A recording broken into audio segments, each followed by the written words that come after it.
The one thing I just don't like, and I don't care what people say, I feel like there's a lot of hate on Caitlin Clark, and I think because she's white. There are moments in sports when the air in the arena changes. When a single player makes everyone, rookies, vets, legends, even the ushers, lean a little closer. Right now, that player is Caitlin Clark. The three-point lightning bolt out of Iowa hasn't just joined the WNBA. She's turned the whole enterprise on its head. And the proof isn't coming from PR departments or glossy highlight reels.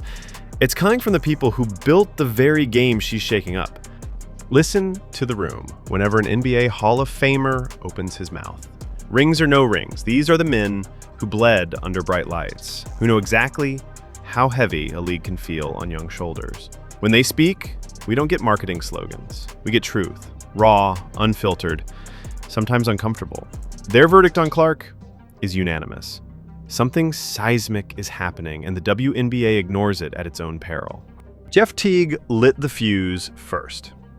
The former All-Star slid into a podcast mic and, in that unmistakable Indiana drawl, dropped a hammer.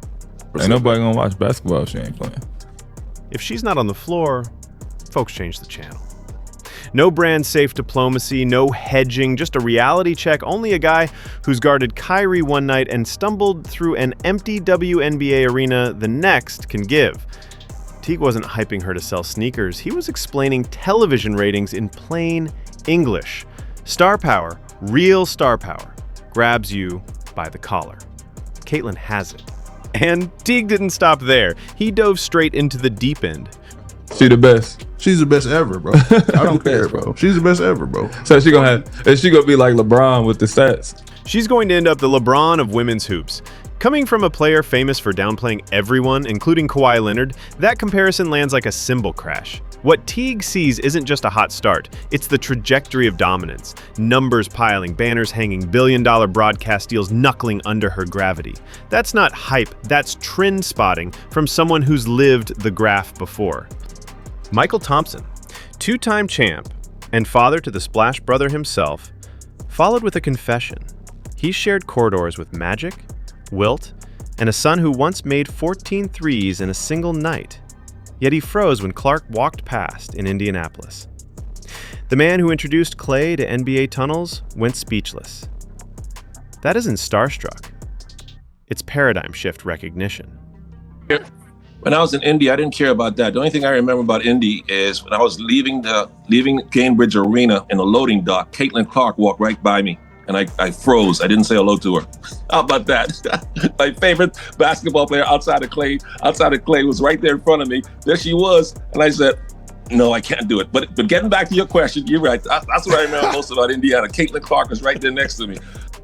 When veterans who've seen it all turn into fans, we're officially in unexplored territory. Then came Magic. Yes, that Magic. The blueprint for charisma under pressure.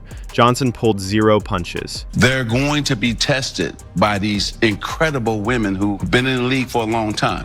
Caitlin is the most popular WNBA player, but she's not the best at this time. Just like Larry and I were not the best when we entered the league. We became the best later on by our play. Caitlin still has to play great to become the best WNBA player. Popular? Absolutely. Best?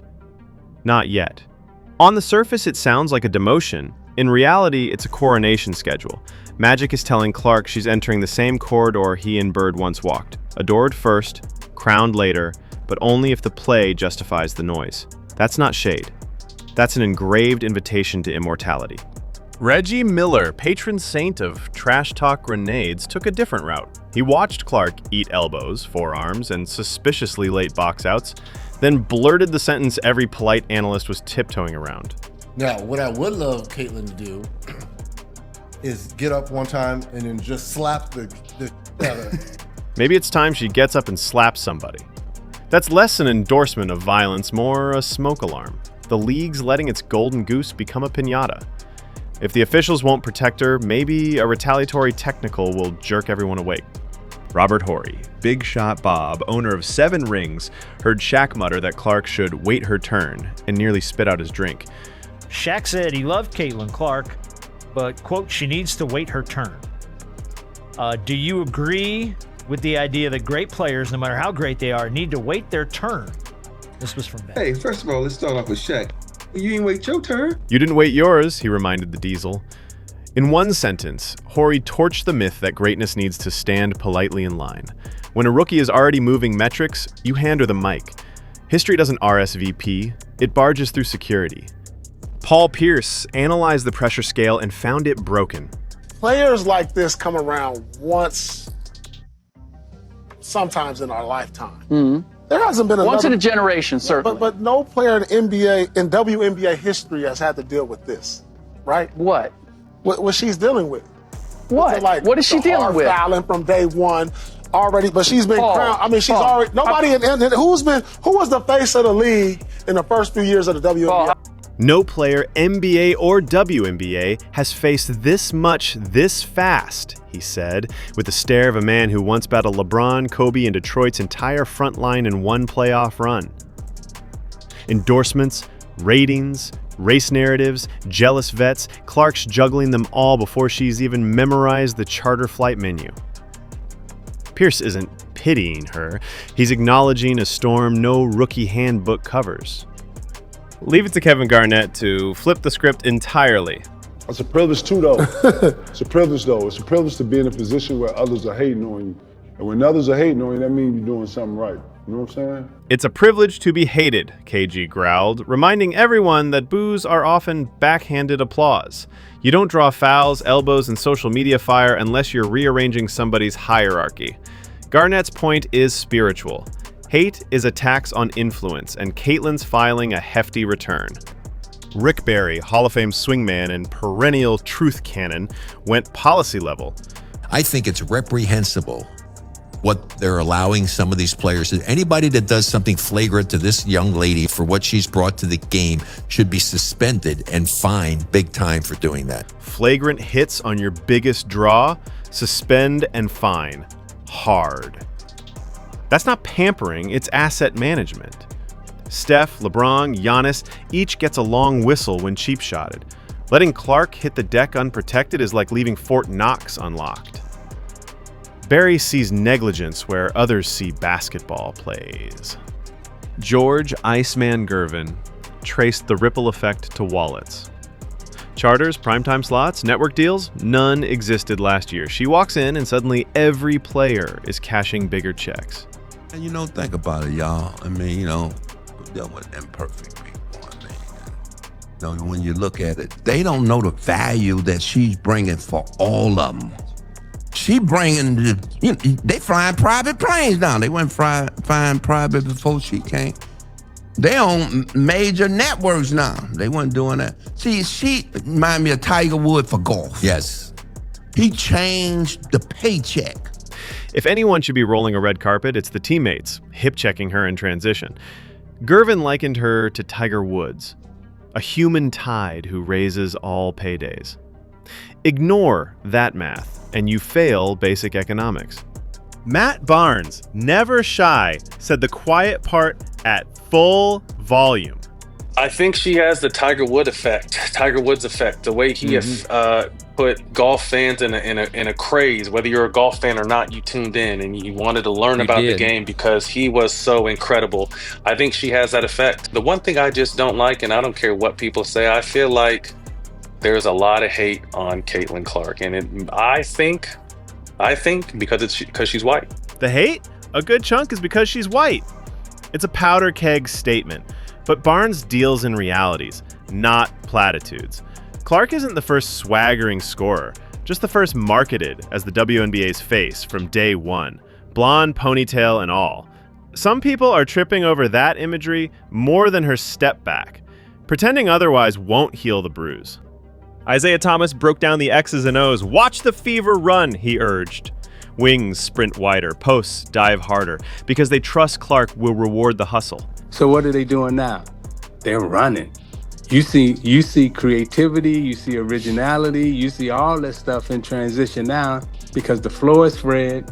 As soon as they get the ball, make a miss, they are out, man. They are out, filling the lanes, running their spots, getting to their spot. Why? Because they know Caitlin gonna give it up.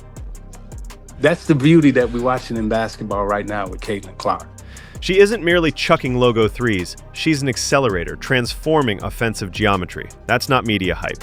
That's film study from one of the smartest point guards to ever lace them. Patrick Beverly, resident Bulldog, respects grind above glam. He spotted Clark in an offseason shooting session and offered the ultimate Pat Bev blessing.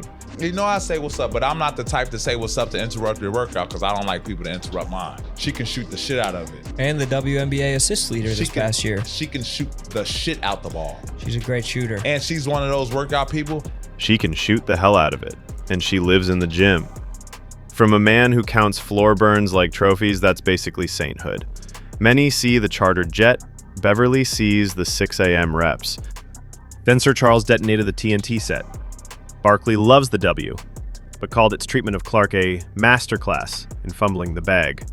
These ladies, and I'm a WNBA fan, they cannot have this Caitlin Clark thing up any worse if they tried. People believe what we say on television.